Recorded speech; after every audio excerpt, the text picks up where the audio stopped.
Raider Nation, what's going on? It's Mitchell Renz here, host of the Raiders Report. And coming up, we're going to get into the winners and losers from day 2 practice for the Las Vegas Raiders at OTAs. I do got to give a shout out, though, to today's sponsor, Panda Sups, maybe hooking you guys up with the greatest deal they've ever hooked you up with. So recently, Panda asked me, if you don't know, he's a Raider fan who owns the company, and he was like, Mitch, what do you get from Panda? So if you guys want to get exactly the stack that I get, which is protein, BCAAs, some fat burners. On top of that, some extra stuff sprinkled in. It's $199 value. And if you go to chatsports.com/mystack, or you go to the link that you see down in the comments and down in the live description, you can get $199 worth of workout supplements and gear for, I want to say it's like $103. So it's a hell of a deal. The code is MyStack for 35% off, but he's already taken an additional like $40 off for Raider Nation. Bottom line is this: I've talked a lot of great deals on the Raiders Report from Panda. This might be the best one that they've ever done. Coming up here again, we got winners and losers from practice, which all of these notes that I have are from practice that ended up going down on Tuesday, May 21st. And even though I was not there, this is based on reports. This is based on people that I've talked to just in the last few hours or so from their notes on practice. There's going to be a lot more winners than losers because, let's face it, that's what this part of the offseason here is all about. So these are not ranked in any particular order. I'm just going to go through all the notes that I have of why I have 10 winners and the 5 losers that I have. Let's first, though, get into the winners here. We're going to start with Brock Bowers, and the excitement around Bowers from coaches, players, staff, I mean, it is throughout the entirety of that building. He is showing that he is the best rookie that we have, and I don't want to just be a knock on a lot of the other rookies that we have, but I just think that you're going to realize how good he is the more and more and more the notes that start to come out. He's going to get used a ton with Luke Getsy. A lot of excitement here around Brock Bowers. Let's go to Christian Wilkins at defensive tackle, who he's going to open up a lot of things for Patrick Graham. PG spoke just like how excited he is to have a guy like this that's going to take on a lot of double teams. He's going to free up things for a lot of these other players. He's one of the leaders already you're seeing early on here at OTA Practice. Is a very verbal guy who's not afraid to make some jokes. You know, he's not afraid to like poke some fun, which I do think is also a really big thing that I've learned from OTAs this year and just the offseason program in general, which should not surprise anybody. And maybe just for one time's sake, can I get a F Josh McDaniels one more time? Because Wilkins, multiple players spoke about just how they're allowed to have fun and they're allowed to enjoy going to work. Imagine before you not wanting to go to work. Thank you, Josh McDaniels. Now, players are looking forward to going and playing for AP. Let's also go now to the next winner here, Adam Butler. He was working predominantly with the ones at defensive tackle, and not that I'm really surprised. I know the Raiders brought him back. I also called Adam Butler last season the most underappreciated Raiders player because he's working at DT. He's got 5.5 sacks. He was able to get up after the quarterback. Did a lot of good things. But the fact that he's working with the ones, Wilkins, Kuntz, and Crosby, like, he's going to get some rotations in. Those Raiders defensive line is going to have a lot of moving parts. But, like, my question out there is this, because you could say maybe it's Tyree Wilson. Maybe some of you are going to go with Adam Butler. Who starts at defensive tackle? So you see that question mark up on screen. I want you to comment your answer. Who you think ends up starting in that spot for the silver and black? This is going to be the pinned comment here on today's show. Scroll on down. You're about to get hit with a YouTube ad break, and let me know.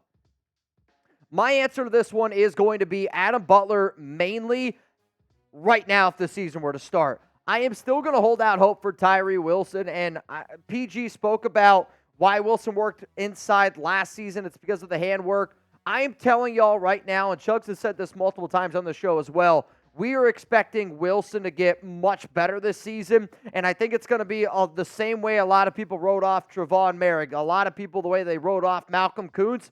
Tyree Wilson's going to have his season this year, and if he doesn't, think it might be his final season with the silver and black. I'm not afraid to say it. Malcolm Kuntz, also an OTA winner. This is more of just based off of what Patrick Graham had to say about him, of how he's kind of taken that next step as a leader in this room where he was working with the ones as expected. But for PG to kind of talk about how giddy he was that he's taking guys to the side and teaching them. It kind of reminds me of Max Crosby, even like last year. He would take Tyree Wilson underneath his wing, or there'd be times in practice last season where Crosby would literally, like in the middle of a drill or like in the middle of practice, he would take a player and he would go on the side and he'd work with them by themselves for 10 minutes.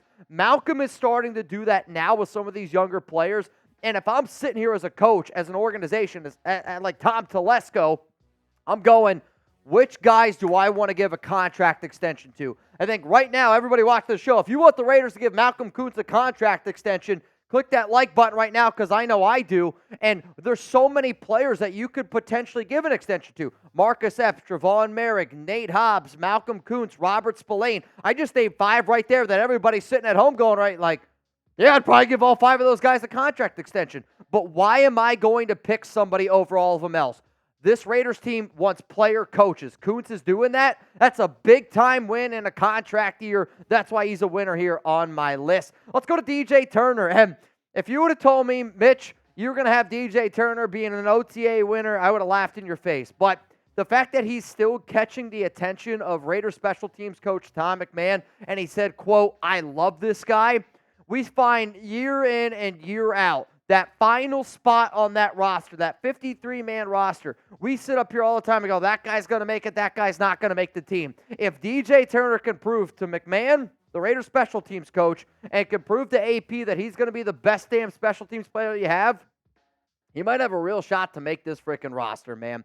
So we still got 5 more winners coming up. I got 5 more losers on top of that. And if you haven't already, make sure you join the nation. We're trying to get to 170,000 subscribers on this channel. My goal by the start of kickoff this season, 200,000 subs. We've been growing this channel for a long time. We got the best damn fans in all of sports here. But also, if you want OTA news, if you want updates from practice, if you want a good time on our live shows, nobody, and I mean this, nobody will outwork Jeremy and I. That I promise you. Subscribe, we'll prove it to you. Let's keep rocking here with some OTA winners. Aidan O'Connell was a winner. Gardner Minshew is not going to be featured in this video as a loser, but based on the notes that I received was Aidan worked with the ones, which when I say worked with the ones, got the first snap today at OTAs, but like accuracy was really good. The leadership was there, and one of the text messages that I got was he was very accurate. The other was, it kind of seems like Aidan's team. And I saw that and I go, I understand that. I also had some notes that Gardner just looks like very laid back. He's kind of go with the flow type of guy. Not going to lie, that's not what I want in my quarterback. I want a quarterback that takes charge. I want my quarterback to be the leader, the vocal leader of that team. And Aidan, from what I received, the notes that I got today, looked like he's been there, done that, and acted way more like a veteran. I also got a little bit of a side punch in the text of, I think you need to flip your script here on Aidan O'Connell. Bottom line, Aidan, big-time winner today. Let's go to Michael Mayer at tight end. This dude spoke and loved what he had to say. He was fired up. He was excited to be at work. Said that he dropped 10 pounds. So last season he played at 265. Said he's now down to 255, but he's a lot faster. Also said that the number one thing that he worked on this offseason was getting faster on them, which I think is kind of interesting. Also said that he worked on his blocking. But, like, what if Michael saw, like, Brock Bowers getting drafted and was like, all right, we're going to add a little bit more speed here. I got to up my game. I love competition. And I'm telling y'all right now, Michael Mayer, Brock Bowers, and 12 personnel, the amount of times this coaching staff talked about 12 personnel, a lot of 2 tight end sets are coming in. Let's go to the next winner here. It's Andre James. And the reason why I threw Andre in here is I didn't really get too many notes on how he practiced. But the one note that I got was from somebody that's given me a lot of good information in my time here running the show, said Andre James is the leader of that offensive line. Not Kolton Miller, but Andre James. Now, I get it. Miller did not practice. He was on the sidelines. He was working. But let's just say, and, I can't really get into all the details of some of the things that maybe have happened last offseason. But bottom line is this. The offensive line leader of this team is Andre James, and I actually think that he has a shot to be not only rocking the C as a center, but also the C as a captain. Let's just say Andre James is the clear vocal leader and leader of this offensive line, and that is facts, man. Let's go to the next winner here, Dylan Laube. They're going to use him in the pass-catching game. They're going to use him between the tackles. Zamir White missed practice on Tuesday, so he got a chance to get a little bit of extra work in. On top of that, though, special teams-wise, he's going to be a special player. And I really, really think that when the Raiders drafted him, we kind of were like, well, where exactly is he going to fit? We saw some Austin Eckler comps out there. Laube is going to get used in special teams. He's going to push Amir Abdullah for that starting job, whether that be kick returner, whatever his role is going to be. I also think that he's going to push Alexander Mattison. If Laube can prove to this coaching staff that he can be a reliable pass blocking back, he's going to be hard to take off the field. Like, if you were to tell me right now, Laube proves that he can be a good pass blocking back, not as good as Alexander Mattison, he's one of the better guys in the league, but if Laube can prove that he's just competent on top of his ability to run between the tackles, catch the football, he's going to get a lot more work than even I originally thought. The final winner is Harrison Bryant, and the reason why I'm going to throw Harrison Bryant in here is because the defensive staff, the offensive staff, just the amount of times they've thrown out the terms 12 personnel, 12 personnel, 12 personnel. If you don't know what it is, it's when you got two tight ends on the field.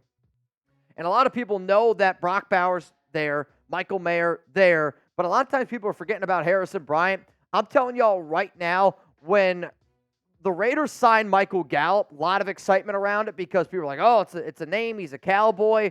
I'm almost starting to wonder if Harrison Bryant has close to the same amount of snaps as a guy like Gallup. And the reason why that I say that is because Bowers, to me, is going to line up in the slot. Hell, he's going to probably line up in the slot as a receiver more than a tight end. So knowing how much that this Raiders team is going to use 12 personnel, there's going to be a lot of opportunities where you see Bowers, Mayer, and Bryant all on the field at the exact same time, where Bowers is lined up in the slot. You got Devontae Jacoby potentially on the field at the exact same time, or maybe just one of those receivers. Bottom line is Harrison Bryant's going to get a lot more snaps than I think what people realize. Coming up next here on the show, we're going to get into the losers from OTAs. And again, nobody's really a loser at this time of the offseason. It's more of either somebody's practicing better than you, or some of the notes that we got, or just something to keep an eye out on. I'll tell you who those losers are. Most of them just did not practice. But I got to give a shout out to our awesome sponsor here, Panda Supps. And everything that you see up on screen is what is available to you. So let me just read off everything real quick here. So you get the protein, the fuel. You can get a bunch of different flavors. You get the BCAAs, which are great for hydration, just being able to rebuild your muscles. Like, you're not going to go if you go to the gym and you don't take BCAAs after your workout, or if you don't take protein after your workout, I'm not going to lie to y'all, you're kind of wasting your time. Where, think about it. Like, you got up in the morning, or you go to the gym after work, and think about how much of a struggle it is sometimes for you to go to the gym. If you go to the gym and you don't, replenish your body with protein, some BCAAs, stuff I use, why I love this is because this is the stack that I use in the offseason. I will lose 20 pounds. As soon as football season ends, I start eating healthier, and I take a lot of this Panda Supps stuff. But, also the deal they're hooking y'all up, if you use code MyStack, you're going to get 35% off. That is at chatsports.com/MyStack. You're going to get the workout bag. You get some samples in there. You're going to get an awesome, protein shaker on top of that. This is a $199 value, which if you go to that link right now, you're already going to see that it's $159. So shout out to Panda Supps, the owner. He's a Raider fan. He's already taken $40 off. And then if you use the 35% off code, it's like $103. So essentially, $199 for all this stuff you can get for $103. The protein's going to be the best protein you've ever had. Again, I got a sweet tooth, but the BCAAs, the fat burner products are great. And he's a big-time Raider fan. Big-time Raider fan. So if you believe in supporting your own, go to chatsports.com/MyStack. That link's going to be available to y'all down in the comments, down in the description of today's show. Shout out to Panda Supps for hooking up the nation. Well, you might be a loser if you don't take advantage of that deal. So let's get into some of the OTA losers today. And again, nobody's a loser at OTAs, okay? But if I got to pick 5 names, these are the 5 names I'm going to go with. I'm going to throw out Tyree Wilson's name in here because he did not work with the ones. Adam Butler was getting more work with the ones at defensive tackle. And if they do really want to only use him as a defensive end, I do think that kind of stinks for him a little bit just because he's not going to get as many opportunities to get on the field. I'm not saying that they're only going to use him as an edge. I've seen some people speculate that they could only use him as an edge. I just think that if you got a great player, and I do think Tyree Wilson is a great player, like he just got thrown into a bad situation last season where he wasn't 100% healthy and he was a rookie. He's going to make a big-time leap this year, and I can't wait to see that he does that. Let's go to Ameer Abdullah, the next OTA loser. He did practice today. Or no, I think he was actually one of the ones that didn't practice today. I don't remember the list, Chugs, if you can pull it up for me real quick. Ameer Abdullah, though, no, I don't think he practiced today. He did not practice, but the reason why I have him as a loser here is because of what Laube did. And Laube is already opening up eyes. And the reason why I bring this up is because I always have notes, and every year it's like, which dudes open up people's eyes right away? Brock Bowers, you're seeing all the attention he's getting because as soon as he steps on the field, people are like, all right, yeah, this guy's a lot different. He's a different human being. Laube's also starting to get a lot of attention on top of that, and I think because he also gives you that special teams ability, to me, Ameer Abdullah was signed not to be that third down screen back that McDaniels loved, but Abdullah was signed to be on special teams, kick returns with the new kick return rules.